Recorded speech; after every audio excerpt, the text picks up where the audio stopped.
Sveiki visi susirinkę. Šiandieną turime, pati save pristatau, susitikimą su metafizike, rašytoja Saulė Zujūtė, kuri esu aš. Taip pat turime mano paskutinių 2 knygų romanų dailininkę Indrę, jinai mums vėliau papasakos. Pradžiai aš papasakosiu apie tai, pasikalbėsim apie tai, kaip gimsta knygos, kaip rašosi knyga ar ne. Tai va.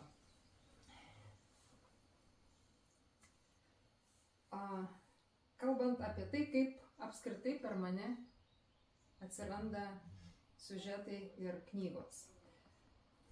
Nuo vaikystės sapnuoju. Kaip neseniai man parašė pusseserė, sako, jeigu aš taip sapnuočiau, tai kaip letargiai kritusi niekada neprabusčiau. Nes sapnai ryškus būna, tokie gyvi, tokios istorijos nuo vaikystės, kad iš tiesų jauti tą trauką grįžti atgal ir toliau tęsti tą sapną.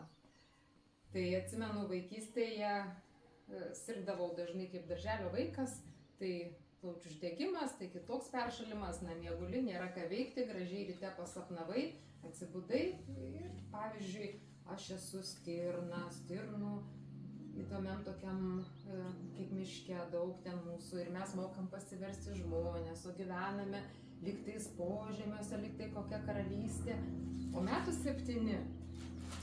Ir vat tokia, arba kad kiekvienose duryse yra vidinis pasaulis. Ir ten gyvena žmogeliukai. Ir aš su jais šnekuosi irgi, taip pat tos pirmosios tokios istorijos, kurias atsimenu. O jau vėliau, paauglystėje, pradėjo eiti reginiai, sapnai tų istorijų, kurios jau pateko į mano knygas. Tai Pažink savo pradžią ir pabaigą romane Sutinkame Liną. Maždaug 14 metų susapnavau tuos drakonus, kuriuos aprašau Drakonų karalystėje. Irgi netgi piešdavau dar tuos vaizdus. Tai vat, manydavau, kad tik šiaip gražios istorijos ir kaupdavau jas atmintyje. Tai kai atsiguli miegoti, tai ne pasakas skaitai, nes buvo dar tarybiniai laikai, nebuvo nei to interneto, nei tų telefonų, kurie atitraukė mus nuo vidinio kūrybingumo. Tai tada reikėdavo pačiai savo sekti pasakas. Ir tada prieš miegą atsigulu, tai pažiūrim, kaip sekasi tam ir tam herojui toliau. Ir taip įkrentu į kažkokią tarsi alfa būseną, migdokai geriausi migdomieji, nes net jeigu dieną būna kokių nors nuovargių, minčių, rūpesčių, sakau, pažiūrėkim, kaip sekasi tam ir tam veikėjui, pradedi žiūrėti ir viduj tarsi seki, jie ten lyg kalbasi, lyg ką ir mintis į alfa būseną, painiotis ima ir užmiegi. Tai va toks tarsi įkritimas. Ir tik vėliau supratau, kai jau sąmoningumas pradėjo atsiverinėti, tai tada pradėjau daugiamatiškumą jausti ir pajutau, kad čia ne šiaip mano vaizduotė kūrė istorijas, bet tokie, kaip aš juos vadinu, gyvieji archetipai. Tam tikrų kosminių sąmonių pasiūstos energijos, kaip sakysim, kaip aš dažnai sakau apie channelingą, kad tai yra radijo laidos ir žmonės jas girdi. Vieni girdi vienas laidas, tam tikrus vadinamus mokytojus, kiti kitas. Tai vat aš girdėdavau radijo laidas, kurios transliavo pasakas, kaip vaikam, filmus įvairius. Bet tuo pačiu, kas yra Biblija? Biblija tai irgi yra pasakojimų rinkinys. Kaip kartais būdavo, mes su kolegė dirbame Mijalboje, ateina pirkėjai, reklamuoja ar savo, ar kitų autorių romanus. Aš jau romanų neskaitau, aš jau išėjau iš to lygio. Sakau, Biblija irgi yra romanas. Tai yra ypatingai surinkta išmintis per literatūrinę formą. Pasakos irgi yra per kažkokius veikėjus, bet tai yra archetipai. Tai yra mums skirti pavyzdžiai, elgsenos modeliai. Taip, kad nėra blogai, kad kažkas rašo romanus arba pasakas arba istorijas.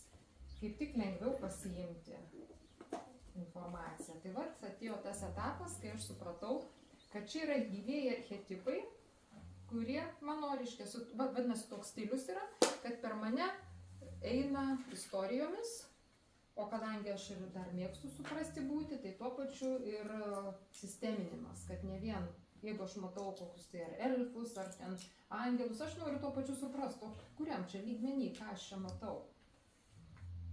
Tai va. Tai taip tie romanai ir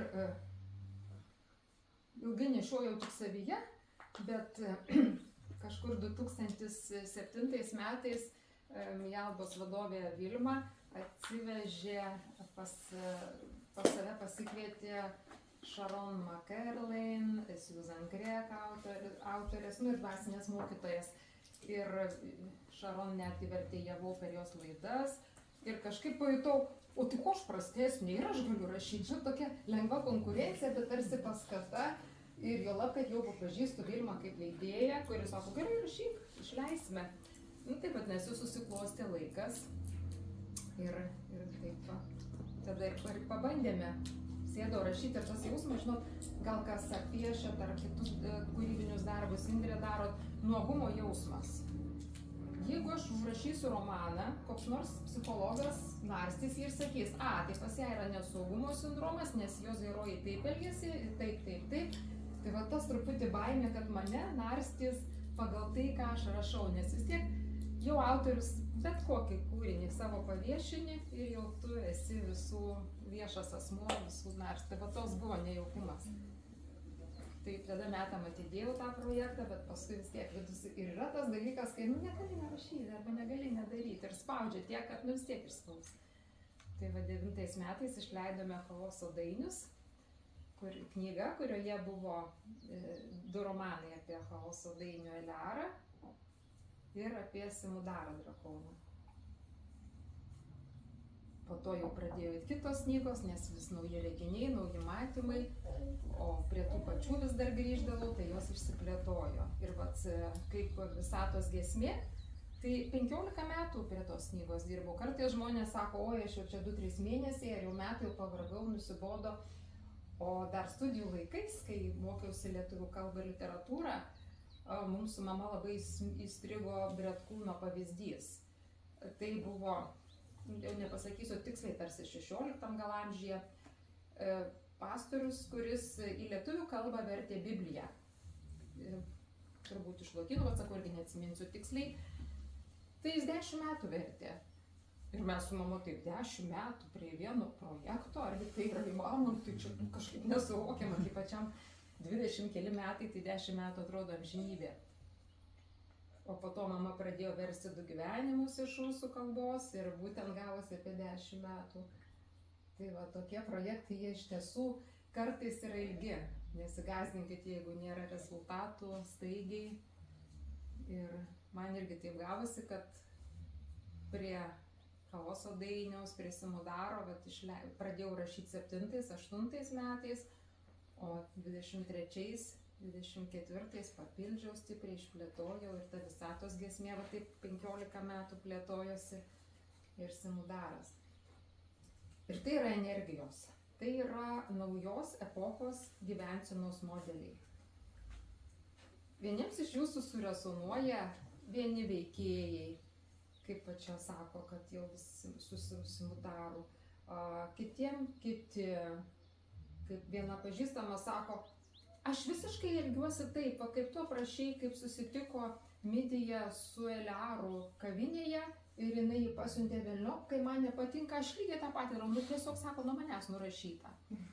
Arba kitur, vyras sako, mano žmona irgi Rasa, kaip nuo tėvo dangaus. Taigi visiškai charakteris sako, kaip tu nuo jos rašėjai, nes mes pažįstame. Ne, sakau, ne nuo jos. Tiesiog jaučiau, kad tai melancholiškas žmogus linkęs, tiesiog ateina ir charakteriai, ir fabula ateina. Aš nekuriu romanų, neturiu fantazijos, nemoku kurti ta prasme pati, bet ateina tokie blokai, kad jis tarsi su visa, tau irgi Indrė gal panašiai, ne, kai būna kūryba, tarsi žinai, ne? Taip, lygiai, va aš grinai kaip pamatau, tada tik belieka nusipiešti eskizą, tiesiog va savaime, taip. Taip, arba Aurelijus va taip irgi atėjo simbolius, nesvarbu, kad jūs kitą tipą kūrybos piešiate, ten Indrė šoka, kitas dar ką. Kiekviena kūryba vis tiek ateina su savo energiniu bloku. Ir jisai dažniausiai kaip atsiranda. Yra tam tikri archetipai, yra tam tikri užvisatiniai dėsniai, principai, tai yra sąmonė. Sąmoningos būtybės, kurių kaip visatoje turim angelus, archangelus, taip pat subtiliosios būtybės, jos aukštesnės už žmonijos gyvybės bangą. O užvisatiniuose pasauliuose yra dėsniai, principai irgi būtybės, kurios yra tokios subtilios, tokios visapimančios, kad mums jos atrodo kaip dėsnis. Mes sakysim, kas yra Šiaurės pašvaistė, kurie čia visi neseniai gerėjosi, aš pramiegojau. Kas matėt Šiaurės pašvaistę šiemet? Vagirdai prieš savaitę. Sekmadienį biškį matėm. Siaupas. Mes reaguojam. Aš savęs nerodė. Tai Šiaurės pašvaistė, kas tai yra? Tai yra tik tai pasiekmė magnetizmo, kuris suaktyvina atskrenda į elektrintos dalelės. Ir jos suaktyvina Žemės lauką, dalelių nematome, matome jų pasiekmę. Oi, kaip gražu, džiaugiamės. Tai dėsniai. Nukritau, užsigavau, ne dėl to, kad dėsnis piktas, bet tai yra trauka. Ir ta trauka yra pasiekmė tam tikros sąmonės, kurios lauke gyvename. Kaip mumyse gyvena žiuželiai, bakterijos, virusai. Ir mes jiems esam dėsnis. O suvalgėm ką nors, kas jiems nepatinka. Ir jiems tvanas, maras, badas. Ir paskui sako Dievas žiaurus ir griežtas, o mes kartais nenorėdami kenkiame. Tai va, tai tie dėsniai ir principai spinduliuoja tam tikrą dažnį, kaip aš sakyčiau, va, tam tikras radio laidas. Ir kas jas pagauna, daug pažįstų žmonių, kurie su didžiaisiais arkanais dirba, ir jūs pirkote hermetinę kelionę. Taip pat vadovo antroji dalyje apie juos rašau. Tai tuos dėsnius aš ir suvokiu, hermetinio arkano, tuos didžiosius arkanus ir suvokiu kaip kosminės sąmonės gyvenančias dėsnių pasaulyje. Ir pati labai juos jaučiu ir jie kuria elgsenos modelius. Kaip čia toj visatoj dabar įdomiau, ką nors kokią kūrybą, bendradarbiavimą, savęs suvokimą. Ir jie spinduliuoja kiekvieną savo idėją. Panašiai kaip ir archangelai spinduliuoja savo idėjas, kaip geriau dvasias kurti. Ir ten ne tai, kad konkurencija, bet vieni labiau konservatyvūs, kiti labiau liberalūs ir už naujoves. Ir kiekvienas iš jų bando savo įgyvendinti idėją. Ir žmogus pajunta, kas jam artimiau.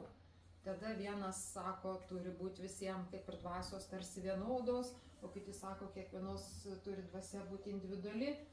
Visi teisūs. Dėl to, kad leidžiami modeliai.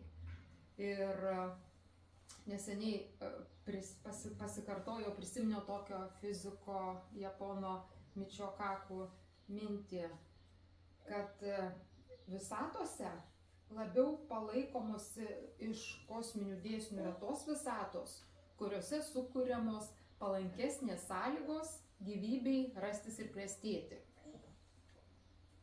Labai patiko ta mintis, kad tarsi visi lygus, bet jeigu tavyje yra geresnės sąlygos evoliucinėms energijoms, vadinasi, tau net tarsi kreditą išrašo iš ateities ir daugiau energijų paduoda. Nevadinčiau tai, kaip žmonės mėgsta geroji karma, blogoji karma, čia dar paprasčiau. Jeigu tu gerai gaudai energijos, kurios šiuo metu yra tendencija ir jūsų sutapo tendencija, vadinasi, tau tarsi automatiškai grįžta daugiau energijos. Eina suprasti. Dėl to kartais sako, na viskas sekasi kaip ant sparnų. Gali būti, kad tikrai pataikėte į tą ritmą, kai jumyse dabar jūs esate naudingas, labiau naudingas negu kad. Tai va, ir nes net ir Liptonas, daktaras, knygoje Tikėjimo biologija sako, kad Darvinas moko, kad išlieka stipriausi, o Liptonas ir kiti sako, išlieka labiausiai prisitaikantis ir bendradarbiaujantis. Tai va visiškai mano požiūris. Tai yra tam tikras irgi archetipas, tam tikra vertybė, man jis svarbi. Man, pavyzdžiui, svarbu, kad jūs čia susirinkote ir mes bendraujam, draugaujam, pasikalbam, tai yra vienijamės. Pradžiai dabar aš kalbu, paskui duosiu jums šiokios tokios veiklos, Ir mes kartu kūrėme šitą atmosferą, šitą energiją pozityvę.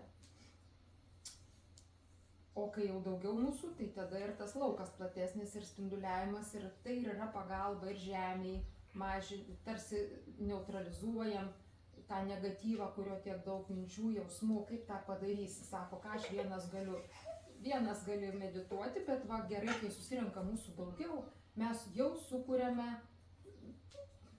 lauką. Ir tas laukas spinduliuoja, o jis spinduliuoja evoliuciškai tas sutampančias kaip rezonansinės bangas gaunasi. Tai va, ir tada mūsų bendra šita energija kuria palankumą, gauna palankumą iš archetipų, iš dėsnių. Ir patys gerai jaučiamės, tarsi atrodo, kas čia yra, va, pasėdėjom, pasikalbėjom, mane valandą 2, bet jūs grįšite ir patys praturtėję ir apsigaubę tam tikrą tokią aurą. Tai va, dar apie Simudaro, sakiau, romaną. Simudaro čia neturime kur nors parodyti. Knyga tiesiog į ranką, kad matytųsi, labai gražus viršelis. Su Indre jau senai pažįstamos mes. Ir hermetinę mano skaičius irgi Indrė domisi.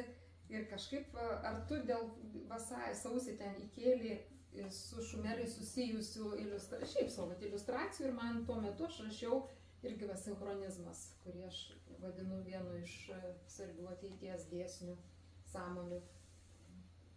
Ir rašiau papildymus į tą knygą ir galvoju, reikia su Indre susisiekti, gali viršelį sukurti. Ir vienokius kūrė viršelius, kitokius, vis kažkas netinka. Ir paskui dailininkė Aida pamatė šitą ir gavosi toks man tai labai gražus, nes jisai nesinorėjo to drakono tikro ir gyvo, nes tai yra tik forma. Todėl, kaip ir angelai, jie iš tiesų kaip su sparnais. Vakariečiai angelus mato su sparnais, budistai mato su jų apsiaustais. Tai tik rodo, kad iš tiesų vėl tik mūsų sąmonė sukuria tam tikrą vaizdinį.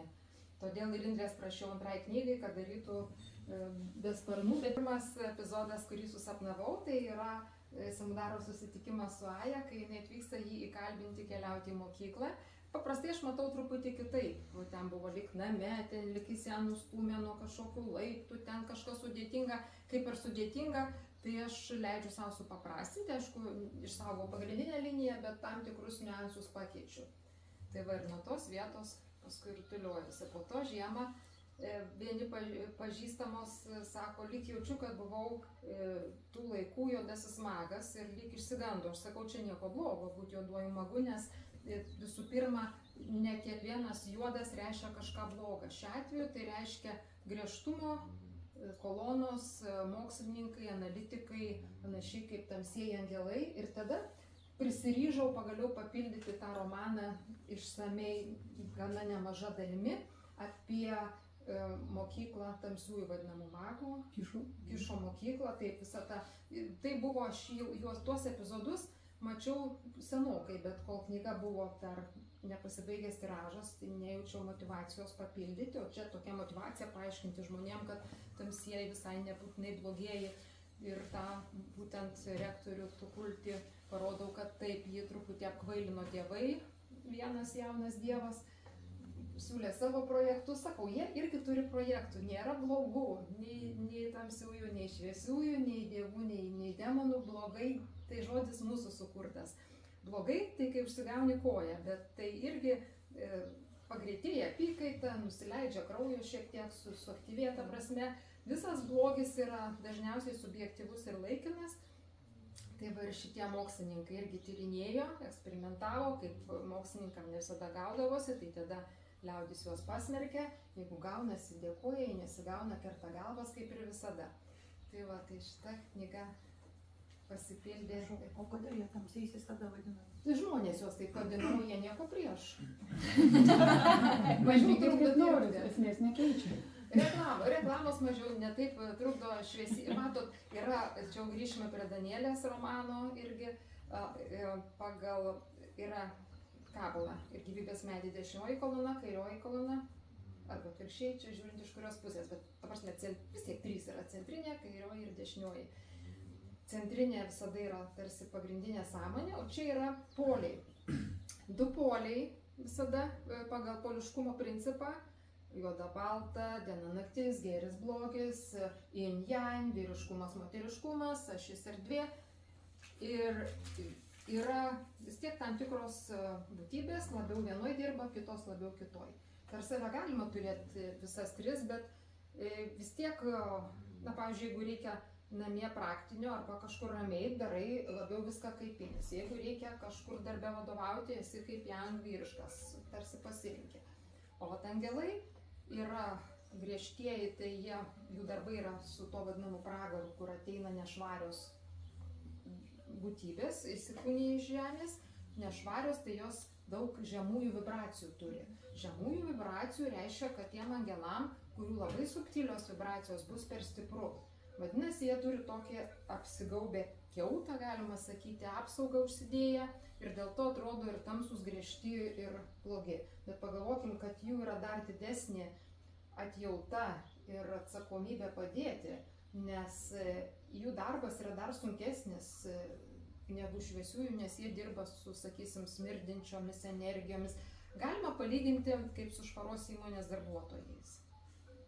Taip, smirdi išvežti konteinerius, bet jeigu jų nevežtų, tai tada būtų mums visiems smirdėtų.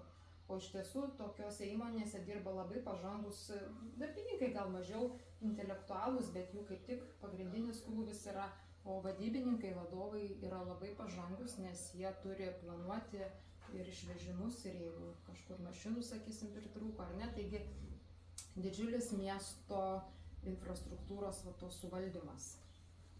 Tai va, tai tie tamsieji ir angelai, ir tam tikrai vadinami magai dirba testuotojais. Dar tuo pačiu jie visų pirma valo negatyvą, visų antra, pavyzdžiui, tamsieji demonai kokie nors puikybės ar godumo vadinamieji demonai. Tai jie yra kaip, jie tikrina, tai siunčia kokias nors mintis, oi, koksai jos čia didingas. Jeigu tau ta mintis prikibo, vadinasi, dar nesi tiek grynas, tai laimė, kad dabar prikibo, kol dar ne per aukštos vibracijos. Nes jeigu jau esi labai aukštų vibracijų ir pagavai nors kokį negatyvą, labai patį drasko ir tas negatyvas užteršia aukštą vibraciją ir jinai tada labiau žaidžia aukštesnio subtilumo gaunasi negatyvas. Tai reikia būti dėkingiem, jiem tai nereiškia, kad reikia įsileisti, bet jeigu jaučiam, kad, pavyzdžiui, norisi tai daugiau, ten aš čia, visokių yra tų ką ten, įdomis vadinasi, ir ne veltui ir krikščionybė, ir kitos religijos moko dorybių tam tikrų, ir moko be neapykantos gyventi, be tų stiprių neigiamų emocijų. Tai va, tai tie testuotojai dirba. O mokslininkai kaip alchemikai viduramžiais irgi daug eksperimentuodavo ir ant žmonių bandydavo, kaip ir ta medicina atsirado iš alchemijos, daug mokslų ir chemija, ir net biologijos buvo alchemijos. Žodis al tiesiog rodo, kad tai, kas, sakysim, kaip yra fizika ir metafizika.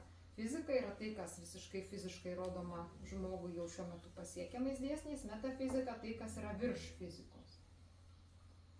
Virš tai tik reiškia dėl to, kad dar neatrasti dėsniai. Kai tik atras, tai taps kasdieninė fizika. Dar kas nors? Čia kaip banga ir dalelė. Sako, kad taip, kad nėra konkrečiai skraidalelių, kad viskas yra ir bangos ir dalelės vienu metu.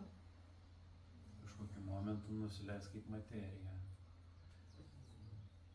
Tai va, su vibracijom labai svarbu ir dėl to mano knygose aš taip akcentuoju bendradarbiavimas, kūryba, naujo suvokimo tarsi norėjimas, pažinimo.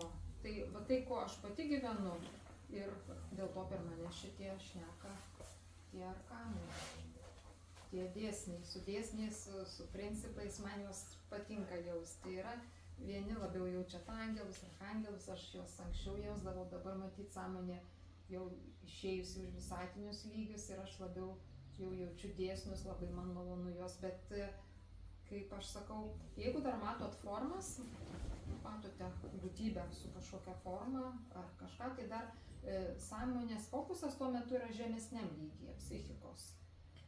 Nes kuo aukštesnis lygis, jau net sieloje viskas lyg paplaukia, kaip ir tas viršelis, va, atrodo tarsi neriškus. Tačiau jo esmė yra čia, kaip sielos pasaulis, lyg ir delfai, lyg ir fizinis planas, bet kadangi tai yra knyga apie angelus, ten tikrai viskas, taip ir aš jaučiu, toks šydas, pastelinės spalvos, tokia lyg lengva ramybė ir jau mažėja konkretumo. Jeigu sąmonė pakyla į dvasios planą, ten dar mažiau konkrečių formų, ten mintys, idėjos, jos labiau jau kaip simboliai gali būti. Monados plane jau tik magnetizmas. Jeigu matot, pagal tai galima, aš kartais sakau, kaip ryškumas matymo, iš to galima daugmaž spręsti, kokiam lygyje žmogus buvo. O už visatiniam plane iš viso tai yra tokios subtilios vibracijos, tik iš jų tam tikro dažnio paskui po truputį imi atpažinti būtybės, jų gyventojus, kaip ir gyvenime, ne iš karto visus pažįsti, vardus neatsimenu, dar ką taip ir ten. Ir man labai patinka sinchronizmo. Nežinau, tiesnis principas sąmonė, sinchronizmo sąmonė. Kai ją jaučiu, tai jaučiuosi saugi. Tarsi būtis yra ne tik palanki, bet ir globojanti. Tarsi jau jeigu vieną kartą pataikiau, sinchroniškai viskas susiklostė, tai atsiranda pasitikėjimas, kad ir toliau tai bus. Tai va, ir aš tą sinchronizmą suprantu kaip ateinančios epochos sąmonę. Vadinasi, jinai kaip tik vis labiau stiprės ir man tai irgi yra toks geras jausmas, žinojimas, kad su sinchronizmu kiti labiau tą pačią ateitį gal mokosi jausti, kas dar palankia būti, ką dar, kas į ką labiau įvardėt savo kaip svarbų tokį. Ar mokytojus, ką nors pasakykit, su kuo patys labiau jaučiat kasdienybėje ryšį, į ką kreipiatės, kūrėjas, visatos kūrėjas. Man kažkaip tas, sakau, sinchronizmas, aišku, jeigu apskritai į kūrėją, tai aš kažkaip Brahmano vardą esu įpratusi, bet jis kaip prezidentas, galima melstis, galima rašyti, bet juk pats prezidentas retai ateina, nebent yra kampanija kokia reklaminė, o šiaip jisai sakys savo pavaduotojai merams miesto meras dar ką, tai štai tas kūrėjo vardas, jisai pats retai mano supratimu, būties kūrėjas pats visus mus jaučia, bet siunčia per savo tą atstovų, smulkesnės sąmonės dalelės, taip sakysime. Taip. Bet, vieną klausimą. Būtinai. Kai yra sinchronizmas, ir, pavyzdžiui, čia kaip užsidega visur žalia šviesa, laiku atvažiuoja automobilis, laiku sutinki tam tikrus žmonės, tada aš, pavyzdžiui, suprantu, kad, einu teisingų kelių, čia kaip pasakoju, vat, padarysi tą, bus tas, toks kryžius. Tada, žinai, kad rutuliuojasi viskas teisingai. Kaip net ir liaudis ir sako, atsirasti savo laiku, savo vietoje. Taip. Arba teisingas žmogus teisingai vietoje, arba ne savo laiku ir ne savo vietoje. Vadinasi, iškritai iš ritmo. Iškristi yra įmanoma, bet ir vėl gali būti, kad pavyzdžiui, atvirkščiai, raudonas šviesoforas ir kažkur nespėjai. O tai gal ir gerai, kad nespėjai. Va, Gal sinchronizmas. Irgi apsaugoju kažko. Nereikia bartis ant sinchronizmo. Kur tu žiūrėjai? Aš suprantu, kad aš pramiegoju, bet tu kur žiūrėjai, kai man šviesoforų nesireguliavai. Taip, tas. Žiūrėjau, kad ant sunkvežimis neužvažiuotų, ne? Jo. Taip, mes va tas yra bėda, kad nematom tų variantų, nepatikrinsi visų, kas būtų nutikę, jeigu būtų nutikę ir paraleliai. Ir čia turbūt gal galima irgi žiūrėti vienam plane, sakykime, vyksta sinchronizmas ir galima žiūrėti, kad per kelis planus vyksta. Ir, sakykime, irgi susitinka tam tikri žmonės, kaip ir mūsų atveju, ne kiek daug kas negalėjo atvykti, kažkas galėjo keitėsi, statėsi, Va, vieni vėluoja, kiti negali. Aš nebetėmės į kontekstą, kiti tikrai keitėsi žmonės, nes jiem peržiūrėjo, pagalvokit, kokia turi būti aukšta ta kosminė sąmonės sinchronizmas, jeigu tiek visų sugeba sureguliuoti pagal jiem naudingus dalykus. Tai mokosi dar, ne visada aš patenkinta to, bet vėlgi gal aš taip tik matau, bet mes irgi organizme sinchroniškai viską, kepenys pačios veikia ir skrandis ir smegenys tarsi patys vadinasi, ir tas sinchronizmas turbūt turi daug asistentų, padėjėjų, kaip ministerijos, koks ministras turbūt daug tarnautojų turi, nes ta sąmonė tarsi išskyla kaip čia sinchronizmas, o čia jau jo paskui kaip asmenybės, nes kaip ir angelai, archangelai gali turėti keletą įsikūnymų, keletą sąmonių, asmenybių savo, tai jau sinchronizmas kaip organizacija gal reiktų tada taip žiūrėti ir visos tos dalelės, va čia pilna to, kaip... Su padaliniais. Taip. Ir kaip yra protonai, elektronai, neutronai, visi savo kažką veikia, tai ir sinchronizmas yra kažkokios tai dalelės ar bangos, kurios čia yra. Ir jos tais, kaip pašvaisa kokia sušvinta apie žmogų ar kaip nors, ir mes jų nematome, bet dabar prieš užvakar, kada čia buvo vėl magnetinė audra, ta prasme iš daug, bet žiūriu, aš Saulės seku orus puslapyje ir paprastai į kubinį centimetrą normalu yra apie pusę protono. Iš Saulės, jeigu vėjas ateina, vat yra, sakysim, vonios arba tualeto nedidelis kambarys, ar ne, ir jame yra vienas žmogus, tai čia yra normalios sąlygos. O kai būna magnetinė audra, būna apie 20-30 protonų į tą kubinį centimetrą ir atitinkamai mūsų galvose tam tualete susispaudę vienu metu 30 žmonių. Tai kaip jie turi jaustis? Tai taip mes ir jaučiamės. Dažnai jaučiam įtampą, spaudimą, netikėtą suirzimą, pyktį, nerimą. Už tai verta sekti tuos orus, nes dar ir jie prisideda prie to, kad Saulė dabar ypač aktyvi, porą savaičių spjaudėsi, šaudėsi, aktyvino ir mus visus atitinkamai aktyvino. Ir tada tas, matyt, sinchronizmas ir didžiuoju mastu vyksta, joje vieni procesai, mumise tada tam tikra prasme, gal galima sakyti kaip karmos mažoji, karma asmeninė, paskui vadinama šalies, kai nesvarbu, kad tu visai doras kilnus, bet jeigu šalis turi savo karmą, ar sausra, ar potvinė, ar dar kas ten įvyksta, ir jeigu neišvedė sinchronizmas iš šios laikų, vadinasi, patiri kolektyvinę. Žemės karma, neužterštumas, tai yra visatos.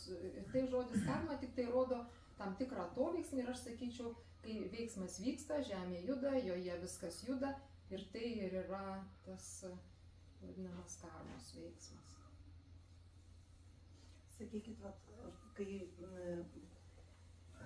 su sinchronizmu, įeinat į tą matymą, ne, dėsnių, tai matot kaip sąmonės, ar ateina kaip žinojimas? Čia matot, tai žodis matau, tai jau absoliučiai tik tai susitarimo prasme, nes nieko nematau ir tik tais tas va toks ir net nežinojimas, sakyčiau, jaučiu. Jaučiu, kaip va šito kambario orą jaučiu, kaip užuodžiu kokias nors gėlių kvapą. Tai būna tokių molekulių, tarsi tam tikros molekulės, toj pačioj erdvėj, čia iš tiesų nėra tuščia. Čia yra labai pilna erdvė visko. Protonų, elektronų, fotonų, tiesiog visko, ne? Tai čia yra ir visų dėsnių, kurie veikia visatą, kurie susitelkia stebėti mūsų visatą, jų energijų, kur jų dėmesys, ten iš jų lekia jų ten bet kokios dalelės, bangos ir jų čia yra pilna.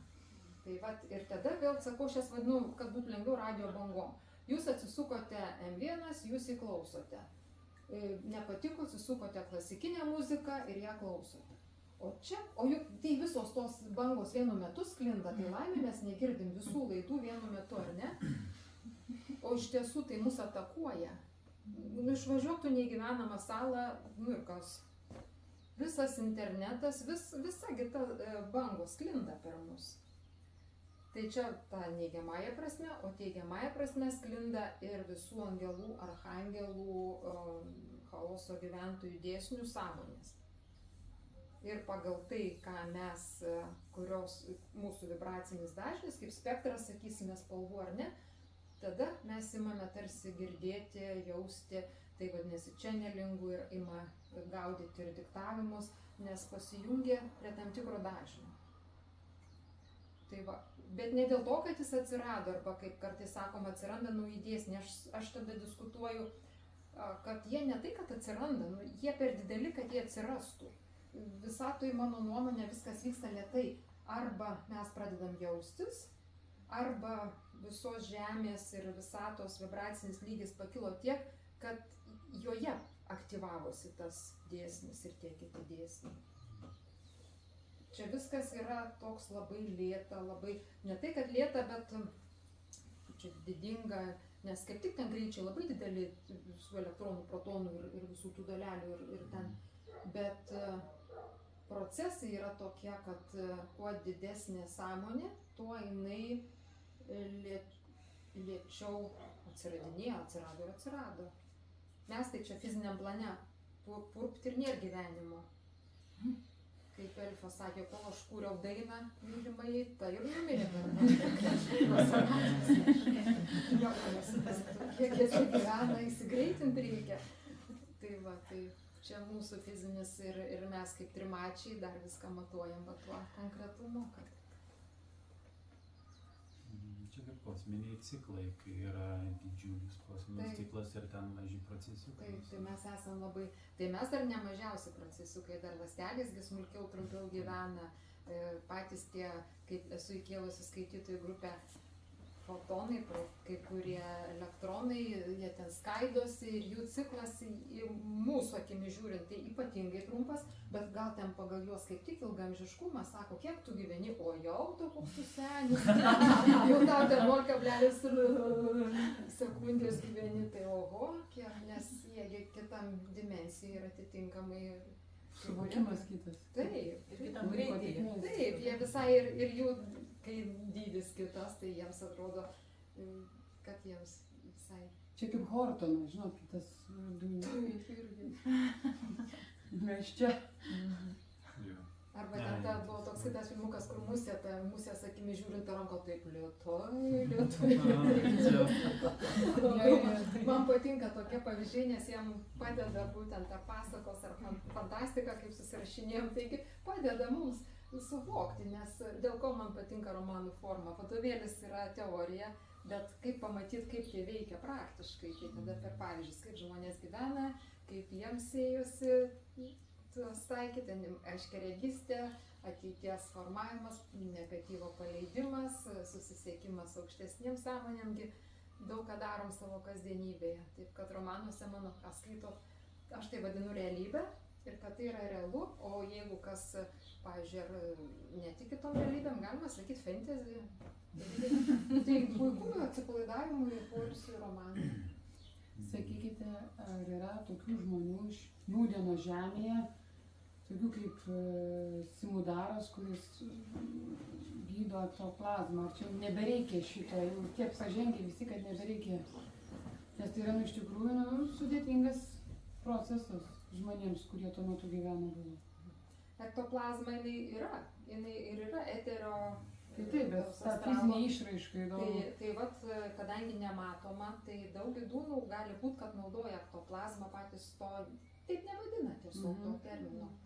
Tuo metu tai labiau į tai telkėsi, o dabar tiesiog gydūnas deda rankas, jeigu jisai yra labiau kaip šamanai, tai jie gali būtent sujudinti psichikos pasaulio lygmenis, stichijas, kur žemesnių lygmenų dirba, o dabar jau žmonių, tų pažangiųjų žmonių sąmonės dažnai jau sielos energijas ima, tai jau kitos, aišku, energijos, tada jau ne ektoplazma, o jau kaip palyginti, ką? Kažkas sakė? Subtilesnių būdų negu ektoplazma. Taip, jau tarsi bandau prisiminti kokį čia pavyzdį, jo, kaip yra grubesnių energijų ektoplazmo, čia jau tokių subtilesnių, bet tikrai dar neišnyko, kol yra fizinis kūnas, eteriniai kūnai, tol dar. Jūs aprašote fizinę jos materijos išraišką ten, tos gijos. Kad būtų aiškiau žmonėm, nes, pavyzdžiui, aš sapnuosi irgi iki šiol sapnuoju šitos sapnus nemalonius, kai pilna burna to balto gumulo, reikia traukti, traukiasi su dantim, už danties prilaikai ir tai yra, ir jau pastaruoju metu jau išmokau sapnuoju nuo paauglystės, o dabar išmokau, kai išsitraukiu tą gumulą arba sumoduliuoju ir kažką iš jo padarau, jau pradedu irgi naudoti, bet nesu tiek pažengusi, kad naudočiau kaip gydymui, tik žinau, kad būna pilna burna to kažko balto. Tai Aš tai kažkaip irgi, kai skaičiau, bandau dabar pagauti, kiek aš to sakau, sugebu su tą ektoplazmą dirbti, pajusti ją, ta prasme, ir tos irgi visus palyginimus aš susivedžiau taip. Iš akių, taigi po šiai dienai mūsų nuoširdus, mielas, geras žvilgsnis. Mes visi jį turim, o kiek mes jį naudojame. Gerklė, tai mūsų išraiškingas, pagiriantis, palaikantis žodis. Mes irgi juos paleidžiam. Nu, ten patį tą sudėtingiausią, aš visų net, nu, ten, bet tas, užsidėk, o krūtinė, tai vat kaip, kiek aš jos čia turiu, tai aš pagalvojau, ne tai, kad va tas gėris, o būtent tai, ką man reikia sulaikyti, kaip jie ten, kad žaidžia. Nu, ta prasme, vat nepatiko ir aš paleidau, nes vat šita krūtinės ektoplazma, jinai tokia, jinai yra visapusiška, tu gali ją ir taip, ir savo naudai pasinaudoti, ir galbūt ir kaip ir gydančiai. Tai va šiai dienai man turbūt daugiau reikia mokintis, kad nepaleisti ten jos, kur nereikia. Galbūt ateis diena, kai ją reikės skleisti irgi kitaip. su šita sudėtinga. Ir žodis gali ir pakenkti kitam žmogui, ir ne tik pats, juk kartais svarbu net intonacija, nes kaip dabar per Maksimą reklama eina, yra ačiū, kai tave aptaško mašina, ir yra ačiū, kai tau patinka. Labai patinka, aš viskas. Iš tiesų, jį gali taip pasakyti, kad priešingą reikšmę suteiks, ir dar jeigu stiprus 5 centras, gerai šnekantis dainininkų ar oratorių, kurie šneka, tai jis labai ir paveikus ir gali ir įteikti, ką nors ir įtaigos. Aš su šituo labai atsargu, nes iš tiesų supykę mes pagaminame ektoplazmos darinį, kuris gali šauti žmogų, ir tada iš tiesų Iš krūtinės, ne? iš krūtinės zonos, tai jau tai tas yra pavojinga. Ir tada kitas paukštis netyčia ir susirga kažkaip, tai tu supykai ant jo. Ir pažinojau tokių klasiokės, didžiuodavosi, sako, mano mama tai gali prakeikti, yra koja nusilaužusi. Ir aš, nu tiesiog tai nieko tokio, nu žmonės tokio stadijoje, jiem tai dar yra Suvokimas. gebėjimas, taip, kada nors ateis suvokimas, kad taip negali daryti, bet kad būtent yra va tų žmonių, kurie didžiuojasi tuo, kad jų ta energija gali iššaukti kitam neigiamą. Ir tai yra normalu, tai yra stiprus psichikos laukas, psichurgai, kaip aš aprašau irgi savo Linos istorijose, psichurgai yra stiprus psichikos stiprios, ir jie gali, tiesiog magnetizmas stiprus, ir naudoti ir gražiai, kaip mano romane įtraukia Lina gerbiamą karalių, visokius kurti jam mokymo priemonės, o galima užvaldyti valstybės, užkariaujant, įteikiant baimę priešininkų kariuomeniai, visai gali. Jėga, jokia jėga, neturi savo, nu kaip čia, jinai yra neutrali, nėra nei gėrio, nei blogio, ką mes su juo darom, kaip įrankis paimi. Knygą gali skaityti, gali kam nors per galvą paukštelėti. Knyga nekalta, mūsų veiksmas, tai už tai ir tos savybės, gebėjimai.